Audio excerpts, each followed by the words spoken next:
والے دونوں پاکستانی لڑکے وطن واپس پہنچ گئے۔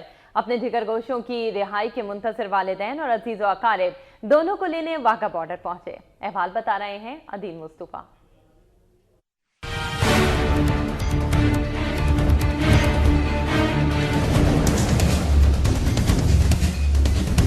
ایسی خوشی ہے جس کو الفاظ میں بیان نہیں کیا جا سکتا۔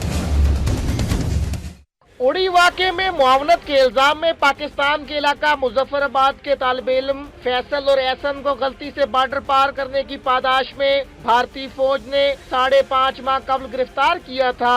دونوں تفریقی غرض سے بارڈر پر گئے، لیکن بھارت نے تو ان کو دہشت گردی قرار دے دیا۔ فیصل اور احسن کے عزیز و اقارب کا کہنا ہے کہ اپنے پیاروں کے بغیر وقت انتہائی تکلیف میں گزرا۔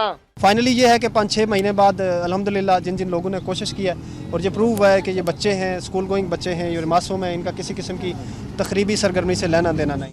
فیصل اور احسن کے رشتہ داروں کا کہنا ہے کہ بھارتی حکومت کا مکروہ چہرہ ایک بار پھر کھل کر سامنے آ گیا۔ بھارتی حکومت بے گناہ شہریوں کو دہشت گرد اور ان کا سہولت کار قرار دینے میں ذرا دیر نہیں لگاتی۔ کیمرہ مین محمد یعقوب کے ساتھ عدیل مصطفیٰ، وقت نیوز۔